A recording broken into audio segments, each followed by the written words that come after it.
আসসালামু আলাইকুম এভরিওয়ান, কেমন আছো সবাই? আশা করছি আলহামদুলিল্লাহ সবাই ভালো আছো। তোমাদের মাঝে একটা ব্লগ নিয়ে আসলাম।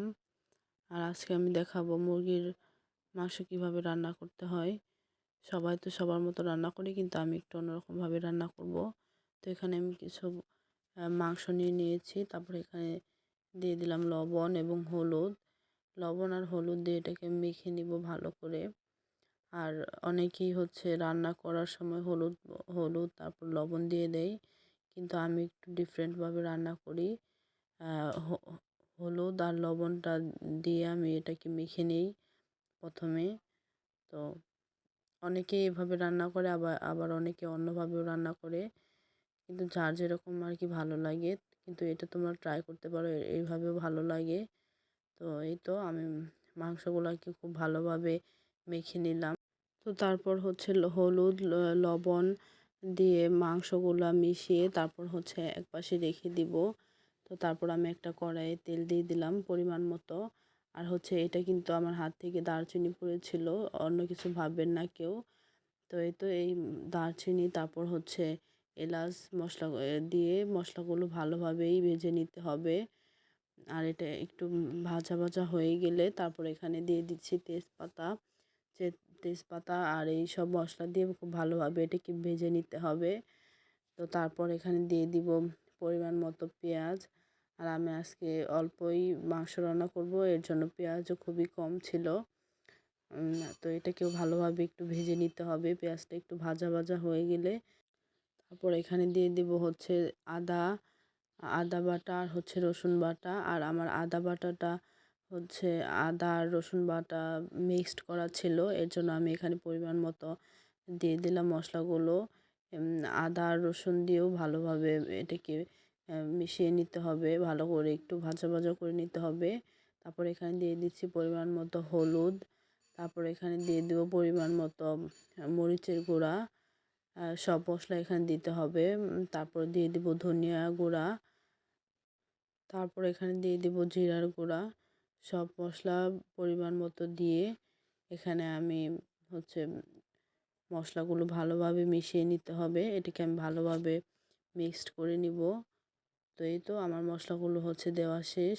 এখন আমি এটাকে ভালোভাবে মিশিয়ে নিব। তো মশলাটা একটু ভাজা ভাজা হয়ে গেলে আমি এখানে পরিমাণ মতো পানি দিয়ে দিব। আর পানিটা দিয়ে এটাকে ভালোভাবে কষিয়ে নিতে হবে, নাহলে মাংসের টেস্টটা ভালো আসবে না। তো এই তো আমি পরিমাণ মতো পানি দিয়ে এটাকে আমি ভালোভাবে কষিয়ে নিচ্ছি। আর এখানে আমি দিয়ে দিচ্ছি পরিমাণ মতো লবণ। আর লবণটা তো আমি লবণ আর হলুদ দিয়ে আমি আগেও মাংসটা মাখিয়ে রেখেছিলাম। তো এটা বুঝতে হবে যে আমি তো আগেও লবণ দিয়েছি, এর জন্য এখানে পরিমাণ মতো লবণ দিতে হবে, যেন আবার তিতো না হয়ে যায়। মাংসটা যদি তিতা হয়ে যায় তাহলে আর ভালো লাগবে না। তো এটা পরিমাণ মতো দিতে হবে। কেউ লবণ বেশি খায়, আবার কিছু মানুষ লবণ কম খায়। তো এটা যার যার ইচ্ছা, পরিমাণ মতোই দিতে হবে। তো এই যে এখানে আমি মাংস দিয়ে দিচ্ছি। মাংসগুলো তো এই যে মিশিয়ে রেখেছিলাম। তো মাংসগুলো দিয়ে ভালোভাবে মিশিয়ে নিতে হবে।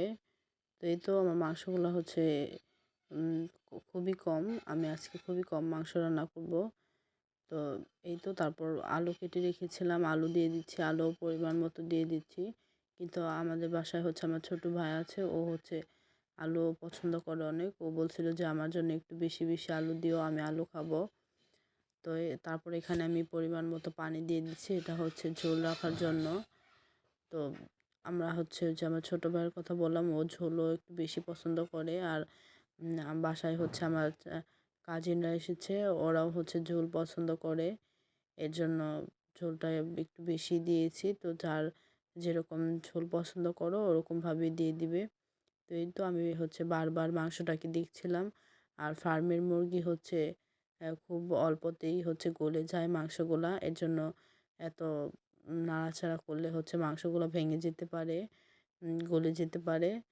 তো আমার রান্নাটা প্রায় শেষের দিকে। তো এখানে আমি রান্নার শেষই হয়ে গিয়েছিল। আমি মুরগির মশলাটা দিতে চাচ্ছিলাম না।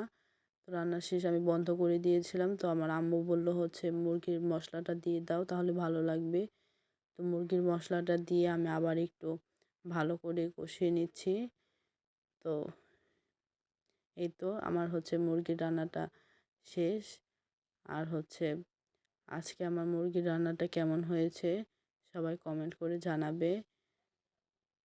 আর দেখা হবে নেক্সট ভিডিওতে। ততক্ষণ পর্যন্ত সবাই ভালো থাকবেন।